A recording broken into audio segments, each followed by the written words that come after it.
Just when you thought things couldn't get any more exciting, we are doing a tax scams video. Tax scams are unfortunately a year-round phenomenon. So just because it's not tax season doesn't mean that there aren't tax scammers scamming. And while some of these scams are relatively simple and easy to spot, others are deceptively complicated. Discounts to products that I mentioned in this video, along with helpful government resources, are going to be available in the video description below, so make sure to check those out.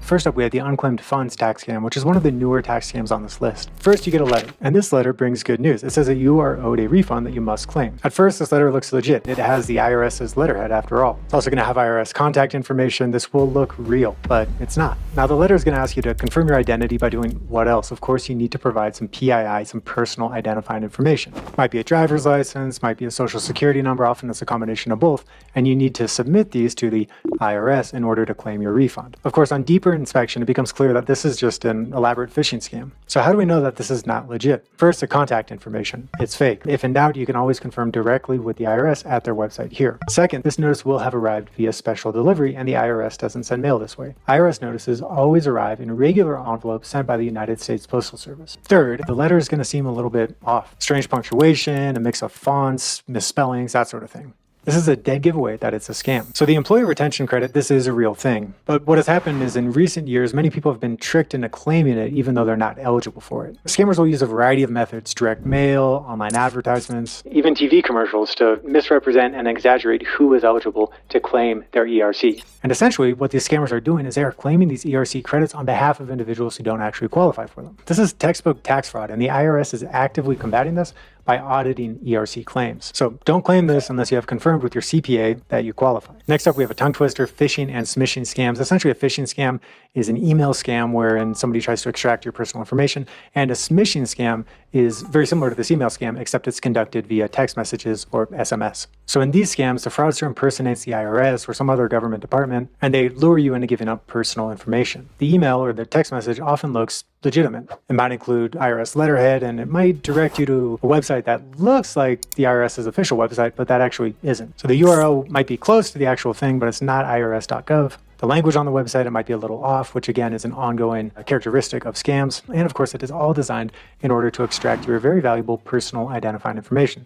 The best way to avoid it, don't click links in text messages or in emails. If you ever receive a message from a financial institution or a government institution requesting personal information, find the phone line listed directly on their website and call that. Do not respond to the phone call, to the email, to the text message. Also, understand that the IRS is not going to contact you through email. They're not going to send you a text. They're going to send you physical mail, and in rare instances, they might call, although this is not common. If you're looking for additional precautions that you can take because you are concerned about tax fraud or identity theft, you might consider an identity theft protection service. Personally, I like Aura and have a discount available for viewers of this channel, available in the video description below. Next up, we have the online account help scam. This is an online scam from unethical third parties that essentially offer to help payers set up an IRS account so that they can pay taxes. Now, the thing with this scam is you don't need a third party to help you create an account at irs.gov. You can do this yourself. It's very easy. And in fact, I recommend you do it so that you can create an identity protection PIN. Creating this PIN directly with the IRS, who is going to confirm your identity, will go a long way in preventing you from falling victim to a tax fraud. Let's quickly remember our too good to be true test. If a third party is out of the blue offering to help you create an account, especially a financial one,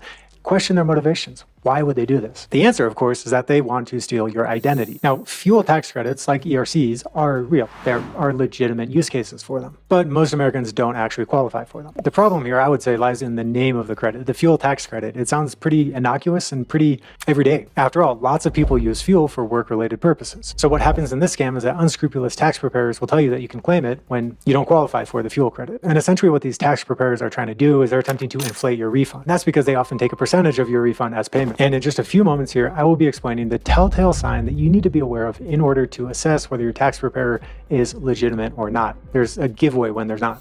But first, let's cover fake charities. Fake charities are what they sound like. These are one of those scams that just makes you disappointed in the whole of humanity. Of course, these typically occur in the wake of a natural or man-made disaster. In addition to just appealing to your basic sense of humanity, these false charities will take advantage of the fact that many people, especially at the end of the year, are looking for tax write-offs, and giving to a registered charity in the US can be a great way to achieve those. But really, the only thing that these fake charities will do is rob you of your money and also perhaps your PII, personal identifying information. So you'll be out the cash, and then you're also not even going to be able to deduct it from your income because it was not a legitimate charity that you gave to. So before you donate, use this tool directly on the IRS's website to search to see whether a charity has tax exempt status or not. Additionally, I'd encourage you to think about the efficacy, the efficiency of any charities that you're giving to, and this URL that you see on the screen here is a great place where you can do that. As always, links to resources as well as discounted products are available in the video description below. Now, OIC stands for Offer in Compromise, and like the fuel tax credit, like the ERC, it is a legitimate program that the IRS offers to people who aren't able to pay what they owe. OIC mills are essentially private companies that are taking advantage of this. They're full of unethical individuals who are going to target you via direct mail, online ads, and other promotions, and they're all going to make pretty much the exact claim, word for word. They claim that they will help you settle your IRS debts for pennies on the dollar. Pennies on the dollar.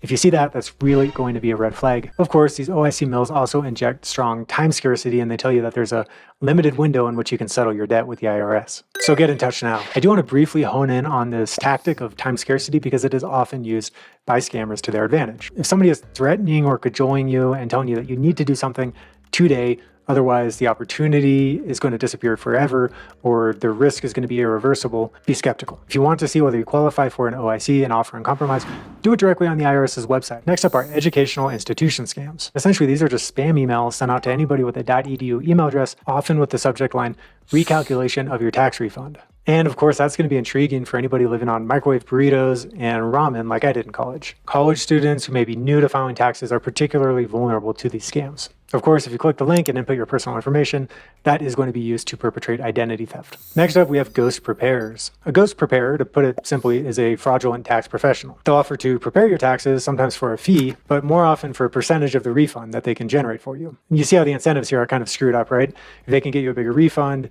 even if it's done fraudulently, they obviously make more money. And the telltale characteristic that I alluded to earlier in this video is that they will often refuse to sign your tax return. Your tax preparer should always sign your tax return. If they refuse, find somebody else. Additionally, be very wary of anybody who's offering to help you file for free in exchange for a percent of the refund they're able to get for you. Big red flag. Next up, we have IRS phone scams. And unfortunately, these scams are prevalent and they often target the elderly or recent immigrants to the US, vulnerable people. So in this scam, you're going to get a phone call, and remember that the IRS is unlikely to actually call you. So the first red flag is just a phone call from the IRS in the first place. And in your caller ID, it might literally read IRS because these scammers are able to spoof IRS numbers. And essentially what these scammers tell you is you owe a lot of money to the IRS in back taxes. And if you don't pay it immediately, you're going to be deported or you're going to have a severe financial penalty. Maybe you'll be sent to jail. Another telltale sign of a scam is that the scammers are going to be very aggressive. They are not going to want you to hang up the phone. We're going to have a video soon that covers what you should do if you're an identity theft victim in great detail. So stay tuned for that.